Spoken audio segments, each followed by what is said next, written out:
പല രാത്രികളും ഉറങ്ങാൻ കിടക്കുമ്പോൾ ആ നേരം പുലരരുതേ എന്ന് വിചാരിച്ച് കിടന്ന രാത്രിയിൽ ഇന്ന് സമാധാനം എൻ്റെ ജീവിതത്തിലുണ്ട്. എനിക്ക് ലഭിച്ച ഏറ്റവും വലിയ സമ്പത്ത് എന്ന് പറയുന്നത് ഹൃദയത്തിലെ സമാധാനമാണ്. ഞാനിന്ന് അനുഭവിക്കുന്ന സ്വസ്ഥതയാണ്, ഞാനിന്ന് അനുഭവിക്കുന്ന ശാന്തതയാണ്, ഞാനിന്ന് അനുഭവിക്കുന്ന സന്തോഷം. അത് വാക്കുകൾ എൻ്റെ പക്കൽ ഇല്ല അതൊന്ന് പറഞ്ഞ് നിങ്ങളെ മനസ്സിലാക്കുവാൻ. ആ സന്തോഷം നിങ്ങൾക്ക് അനുഭവിക്കണമെങ്കിൽ ഒരു വഴിയേയുള്ളൂ, മറ്റൊരുത്തനിലും രക്ഷയില്ല. ആകാശത്തിന് കീഴിൽ മനുഷ്യരുടെ ഇടയിൽ നാം രക്ഷിക്കപ്പെടുവാൻ വേറൊരു നാമവുമില്ല. ഈ ഹരിപ്രസാദിനെ രക്ഷിച്ച യേശു ഇന്ന് ജീവിക്കുന്നു. ആ യേശുവിന് ഹൃദയം കൊടുത്താൽ, ആ രക്ഷകനെ സ്വീകരിച്ചാൽ, യേശുവിനെ കർത്താവായ ഹൃദയത്തിൽ സ്വീകരിച്ചാൽ നിങ്ങളുടെ സമാധാനമില്ലാത്ത അവസ്ഥയെ അവൻ സമാധാനമാക്കി മാറ്റും. നിങ്ങളുടെ കണ്ണുനീരിനെ അവൻ സന്തോഷമാക്കി മാറ്റും. നിങ്ങളുടെ വിലാപത്തെ, ദുഃഖത്തെ അവൻ നൃത്തമാക്കി മാറ്റും. നിങ്ങളുടെ ജീവിതത്തിലെ ശൂന്യതകളെ അവൻ നിറയ്ക്കുവാൻ ഇടയായി തീരും. നിങ്ങൾക്ക് തീർക്കാൻ കഴിയാത്ത കടഭാരങ്ങളെ അവൻ തീർക്കും. ഈ ഭൂമിയിൽ ഇത്രയും തരും. അത് മാത്രമല്ല, ഹല്ലേലൂയ, അതെല്ലാം ദൈവം ചെയ്യുമെങ്കിലും നിത്യത എന്ന് പറയുന്ന ഒന്നുണ്ട്. ഞാൻ എൻ്റെ ജീവിതത്തിൽ വളരെ വൈകിയാണ് എൻ്റെ ഉള്ളിലുള്ള യഥാർത്ഥ മനുഷ്യനെ തിരിച്ചറിയാൻ ഇടയായി തീർന്നത്. നമ്മുടെ ഉള്ളിൽ യഥാർത്ഥമായ ഒരാത്മാവിനെ ദൈവം നിക്ഷേപിച്ചിട്ടുണ്ട്. മനുഷ്യന്റെ ജീവൻ എന്ന് പറയുന്നത്, ഒരു മനുഷ്യൻ പൂർണ്ണമാകുന്നത് 3 ഘടകങ്ങൾ ചേർന്നിട്ടാണ്. ഒന്നാമത്തെ ഘടകം ആത്മാവ്, രണ്ടാമത്തെ ഘടകം ദേഹി, മൂന്നാമത്തെ ഘടകം മാത്രമാണ് നമ്മൾ അന്യോന്യം കണ്ടുകൊണ്ടിരിക്കുന്ന നമ്മളുടെ ശരീരം അഥവാ ദേഹം എന്ന് പറയുന്നത്. ഇതിൽ ദേഹം ഒരു പ്രായം കഴിയുമ്പോൾ 70 അല്ലെങ്കിൽ 80 വയസ്സിനുള്ളിൽ ദേഹം മരിച്ച് മണ്ണിനടിയിൽ കൊണ്ടുവയ്ക്കുകയോ ദഹിപ്പിക്കുകയോ ചെയ്ത് ഞങ്ങളുടെ മുറപ്രകാരം ദഹിപ്പിക്കുക ചെയ്യാറ്. അങ്ങനെ ദഹിപ്പിക്കുകയോ അതല്ലെങ്കിൽ കുഴിയിലേക്ക് കൊണ്ടുവച്ച് കഴിയുമ്പോൾ അഴുകി പുഴുതുന്ന ഈ ശരീരം നശിക്കുന്നതോടുകൂടി അതിന്റെ അവസാനമായി തീരും. അതിനുള്ളിൽ ദേഹി എന്നുള്ളത് തീരുമാനമെടുക്കുവാൻ, നല്ലതോ ചീത്തയോ എന്നത് തിരഞ്ഞെടുക്കുവാൻ വേണ്ടി നമുക്ക് തന്നിരിക്കുന്ന ഒരു ഇച്ഛയാണ് നമ്മുടെ ദേഹി എന്ന് പറയുന്നത്. അതിനപ്പുറമായി അവസാനിക്കാത്ത, നശിക്കാത്ത ഒരാത്മാവ് എല്ലാ മനുഷ്യന്റെ ഉള്ളിൽ ഉണ്ട്. ഈ ആത്മാവിനാണ് ദൈവത്തോട് ചേരണമെന്ന ആഗ്രഹം. ഈ ആത്മാവിനാണ് സ്വസ്ഥത വേണമെന്നുള്ള ആഗ്രഹം. ഈ ആത്മാവിനാണ് പ്രാർത്ഥിക്കണമെന്നുള്ള ആഗ്രഹം. ഈ ആത്മാവ് എല്ലാ മനുഷ്യരുടെ ഉള്ളിലുമുണ്ട്.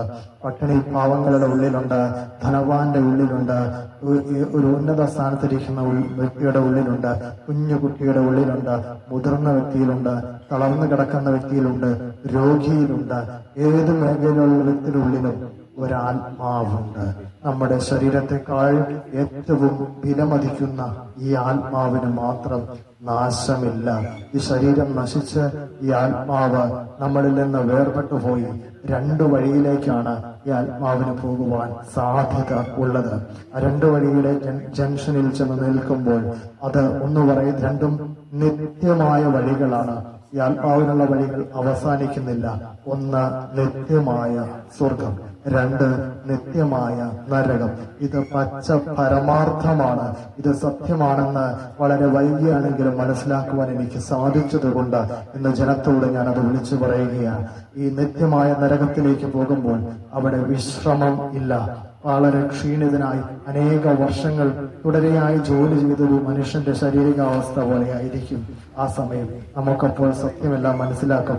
മരിച്ചുപോയ വ്യക്തികൾ പലരും, അവർ മരണത്തെ മുഖാമുഖം കണ്ട വ്യക്തികൾ പലരും ജീവിതത്തിലേക്ക് തിരിച്ചു വന്നപ്പോൾ ആ സമയങ്ങളിൽ അവിടെ നടന്നത് പുറത്തു നിന്ന് അവർ കണ്ടുവെന്നാണ് പറയുന്നത്. കാരണം അവരുടെ ആത്മാവ് അവരിൽ നിന്ന് വേർപെട്ടു പോകുക. മനുഷ്യന്റെ ആത്മാവ് മരണത്തെ മുഖാമുഖം കാണുന്ന സമയത്ത് ഒന്നെങ്കിൽ ഒരു ഇരുളിലേക്ക് പോകുന്നത് പോലെ, ഒരു തുരങ്കത്തിലേക്ക് പോകുന്നത് പോലെ, വെള്ളത്തിലേക്ക് മുങ്ങുന്നത് പോലെ ഒരു അവസ്ഥയിലേക്ക് എത്തിയിട്ടുണ്ടെങ്കിൽ, അങ്ങനെ തിരിച്ചു വന്നൊരു വ്യക്തിയാണ് എന്നെ കേൾക്കുന്നതെങ്കിൽ പറയട്ടെ, അങ്ങനെ ഒരു അവസ്ഥ നിങ്ങൾ അനുഭവിച്ചിട്ടുണ്ടെങ്കിൽ നിങ്ങൾ നരകത്തിലേക്ക് പോകുവാൻ വേണ്ടി നിങ്ങളുടെ ആത്മാവ് പോയതിന്റെ ലക്ഷണമാണ് അത്. എന്നാൽ ഒരു വെളിച്ചത്തിലേക്ക്, ഒരു പ്രകാശത്തിലേക്ക്, ഒരു സമാധാനത്തിലേക്ക് മരണത്തിന്റെ തൊട്ടു മുമ്പ് ആത്മാവ് ശരീരത്തിൽ നിന്ന് വേർപെടുന്നത് പോലെ തോന്നിയാൽ ഒരു നിത്യതയിലേക്ക് പോകുവാൻ സാധ്യതയുള്ള വ്യക്തിയാണ് നിങ്ങൾ.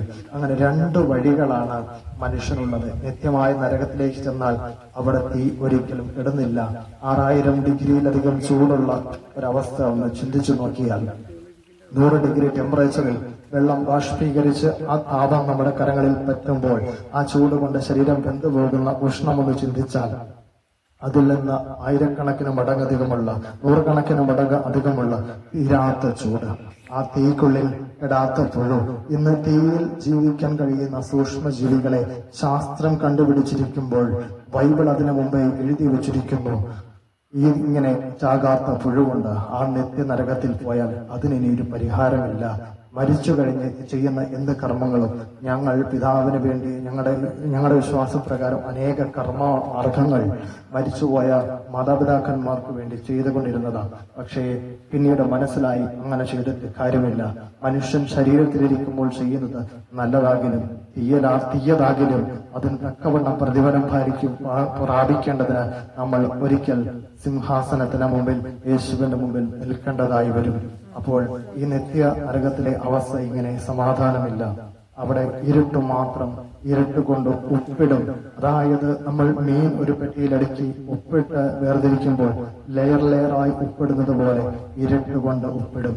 ദുർഗന്ധം, ശരീരത്തിന്റെ പീഡകൾ, ക്ലേശങ്ങൾ, അനേക പ്രയാസങ്ങൾ. പക്ഷെ ഇത് അവസാനിക്കില്ല. ഇവിടെയുള്ള രോഗം, ഇവിടെയുള്ള പീഡകൾ, ഇവിടെയുള്ള അവസ്ഥകൾ മരണം കൊണ്ട് അവസാനിക്കും. പക്ഷെ രണ്ടാമത്തെ മരണത്തിനൊരു അവസാനമില്ല. ഇനി മറ്റൊരു നിത്യതയെക്കുറിച്ച് ഞാൻ പറയട്ടെ. 2 വഴിയുണ്ട് എന്ന് പറഞ്ഞതിൽ രണ്ടാമത്തെ വഴിയെക്കുറിച്ച് ഞാൻ പറയട്ടെ. ആ വഴിക്കൊരു പേരുണ്ട്.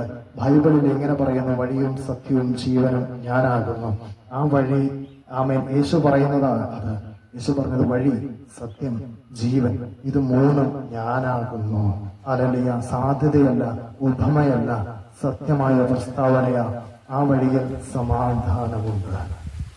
ആ വഴിയിൽ, ആ നിത്യതയിൽ, നിത്യമായ സ്വർഗത്തിൽ വിശ്രമമുണ്ട്. കാരണം വിശ്രമത്തിന് ഉടയവൻ ദൈവമാണ്. അവിടെ നിത്യമായ സന്തോഷമുണ്ട്. അവിടെ രാത്രിയില്ല, നിത്യമായ പകൽ പ്രകാശം അവിടെയുണ്ട്.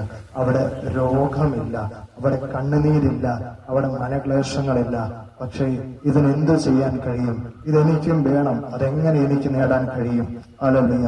പലർക്കും അതെങ്ങനെ നേടാൻ കഴിയുമെന്ന് അറിയത്തില്ല എങ്കിൽ അതിന് ഒരു എളുപ്പമായൊരു വഴിയാണ് ഇന്ന് ഞാൻ പറഞ്ഞു തരാൻ പോകുന്നത്. അതിന് സൗജന്യമായൊരു വഴിയാണ് ഞാൻ പറഞ്ഞു തരാൻ പോകുന്നത്. നിങ്ങൾ വില മുടക്കണ്ട.